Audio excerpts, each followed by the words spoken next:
Hello and welcome to the knowledge source. आज के इस सेशन में हम डिस्कस करेंगे चाइना और भूटान की जो बाउंड्री डिस्प्यूट अभी इनिशियल स्टेज में ये खबर आ रही है कि चाइना ने भूटान की एक टेरिटोरी पे क्लेम किया है कि वो हमारी लैंड है। तो आप ये देख सकते हैं कि डोकलाम इशू जो 2017 में हुआ था, इसके बाद से फिर गलवान वैली जो इंडिया और चाइना के बीच में हुआ। फिर चाइना ने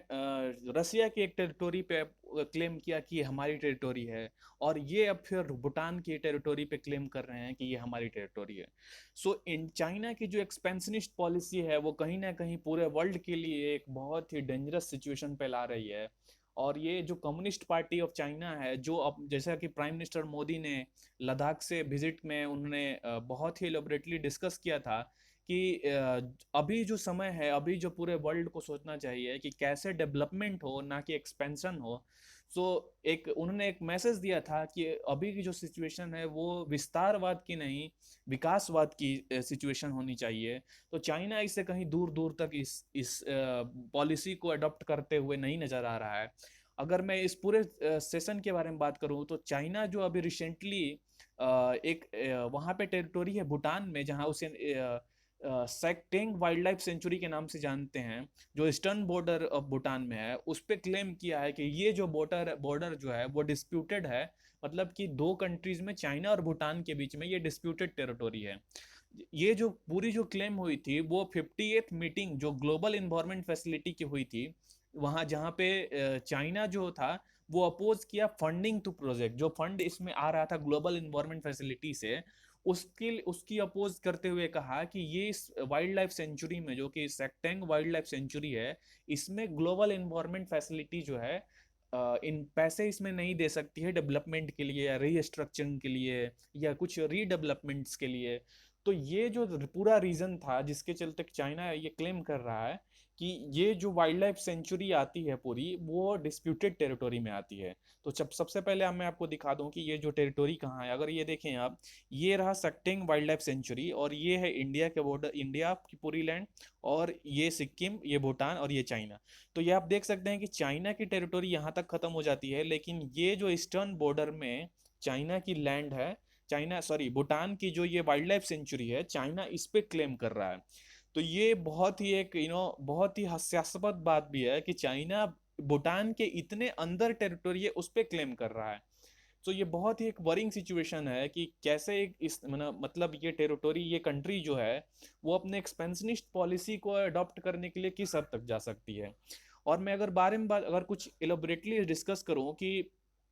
ये जो रिटन रिकॉर्ड्स जो दोनों कंट्रीज में हैं, there is no mention of eastern Bhutan और ट्रांसिंगेंग डैंगजोंग डिस्ट्रिक्ट। तो ये जो डिस्ट्रिक्ट जो आता है, सॉरी ये नेम लेने में थोड़ा डिफिकल्टी है। सो ये जो डिस्ट्रिक्ट आता है, यहाँ पे कुछ ऐसा मेंशन नहीं किया गया है कि ये जो कभी मतलब दोनों कंट्रीज के बीच में कोई भी ऐसी फॉर्मल रिटन डॉक्यूमेंट्स नहीं है कि ये टेरिटोरी डिस्प्यूटेड है या नहीं है, या कभी भी कोई चीजें ऐसी हुई नहीं है। तो अचानक से चाइना क्लेम कर रहा है कि हमारी टेरिटोरी है। सो ये अगर मैं बताऊं कि जो मैंने आपको ये डिस्ट्रिक्ट बताया, where sectoring is based in 21 previous rounds of boundary negotiation. So 24 पहले ऐसा कुछ नेगोशिएशंस हो चुके हैं, कंट्रीज के बारे में डिस्कस सिर्फ फॉर्मल हुए थे कि ये सब बाउंड्री हैं या जो चीजें हैं, लेकिन यहाँ पे कभी क्लेम नहीं हुआ था। सो अगर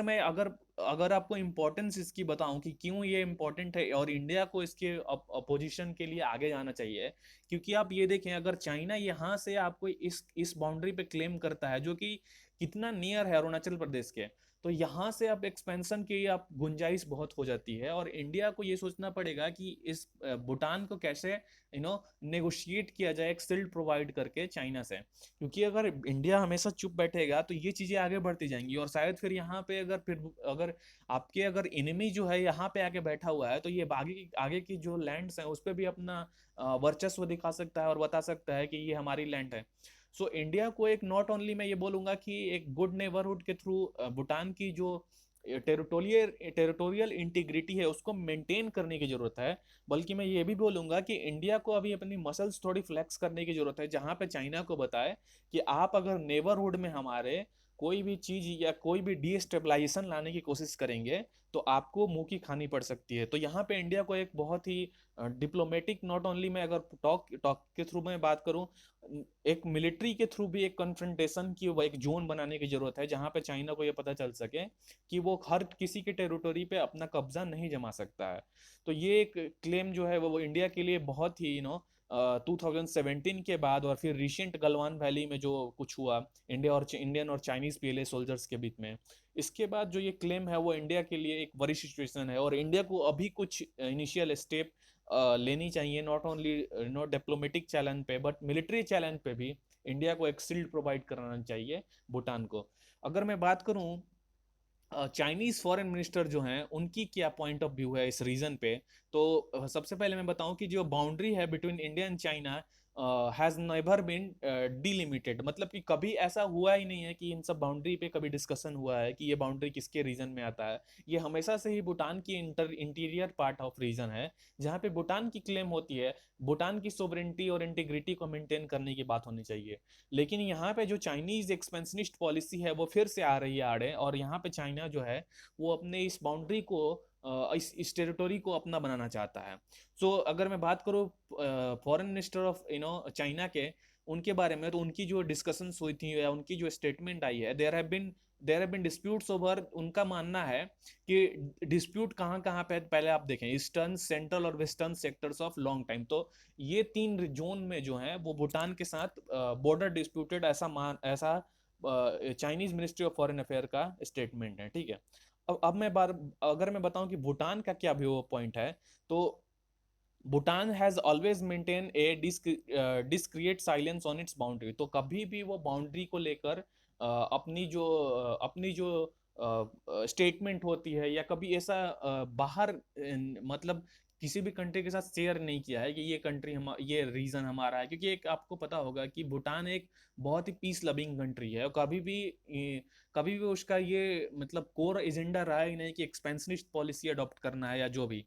so it does not have any formal diplomatic relation with Beijing. तो अगर मैं बताऊं, अभी आप ये सोच सकते हैं कि इवन फॉर्मल डिप्लोमेटिक जो चैनल होता है वो भी बीजिंग के साथ नहीं है। तो आप सोच सकते हैं कि एक भूटान जो टेरिटोरी है, ये कंट्री है, वो एक नेगोशिएशन अपने कन्फाइन करके अपने आप तक रखता है, और चीज़ों को यू नो ऐसा उसका एजेंडा नहीं है कि हमें एक्सपेंड करना है या इकोनॉमी को बढ़ाना है, या उसकी जो मेन रीजन है कि वहाँ के लोगों को हेल्थ, एजुकेशन और इन सब चीज़ों पे फोकस करे। हाँ, इसके लिए जरूरी है कि इकोनॉमिक एक्टिविटी होनी चाहिए, जहाँ पे वो धीरे धीरे अभी इम्प्रूव कर भी रहा है, और डिफरेंट कंट्रीज जैसे कि भारत बहुत ही मदद करता है। सो अगर मैं भूटान के बारे में बात करूं, तो भूटान ने ऑब्जेक्ट किया है कि ये चाइना क्लेम और ग्लोबल इन्वायरमेंट काउंसिल इसका जो प्रोजेक्ट जो फंड हो रहा था GEF के द्वारा, ग्लोबल इन्वायरमेंट फैसिलिटी की, तो वहां पे चाइना ने जब क्लेम किया तो भूटान ने इसका ऑब्जेक्शन किया है, ठीक है। और ग्लोबल इन्वायरमेंट फैसिलिटी के बारे में बात करूं तो उन्होंने भी चाइना की जो क्लेम है उसको ही इसको सीरियस नकार दिया है कि ये आपकी टेरिटोरी नहीं है, ये भूटान के अंडर आती है और ये भूटान की टेरिटोरी है, ठीक है। सो अगर मैं ग्लोबल इन्वायरमेंट फैसिलिटी के बारे में बात करूं, क्योंकि ये बार बार में न्यूज आ रहा है तो एग्जामिनेशन के पॉइंट ऑफ व्यू से बहुत इंपॉर्टेंट है। सो ग्लोबल इन्वायरमेंट फैसिलिटी जो 1992 में रियो और समिट में इसका जो एस्टेब्लिशमेंट हुआ था, और इसका जो मेन एजेंडा था कि इन्वायरमेंट की जो भी प्रॉब्लम्स हैं उसको टैकल करने के लिए, जो इमर्जिंग सिचुएशन अभी इन्वायरमेंट फेस कर रहा है, प्लेनेट फेस कर रहा है, उसको टैकल करने के लिए। सो अगर मैं बात करूं तो ये मल्टीलेटरल फाइनेंशियल मैकेनिज्म है, और इसकी जो ऑफिस है वो Washington DC, United States of America में है, ठीक है।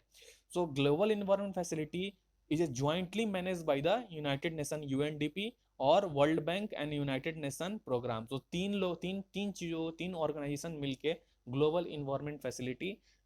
इसको वर्क करती है। तो कौन तीन तीन आपको याद रखना है कि UNDP, वर्ल्ड बैंक और United Nation of Environment Programme, ठीक है। सो ग्लोबल इन्वायरमेंट अगर मैं बात करूं कि उसका मेन एजेंडा क्या है, किस पे वर्क करता है, और उसका मेन वर्किंग पैटर्न क्या है, तो सबसे पहले तो उसको बायोडाइवर्सिटी की जो भी चैलेंज है उसको हैंडल करना है, क्लाइमेट चेंज की, इंटरनेशनल वाटर्स की, ठीक है, ओजोन डिप्लेशन की, लैंड डिग्रेडेशन की, और परसिस्टेंट ऑर्गेनिक पॉल्यूटेंट्स जिसे हम POP कहते हैं, ठीक है। परसिस्टेंट ऑर्गेनिक पॉल्यूटेंट्स किससे रिलेटेड है? Stockholm convention, I think Stockholm convention से। शायद मैं अगर गलत हूँ तो मुझे प्लीज़ आप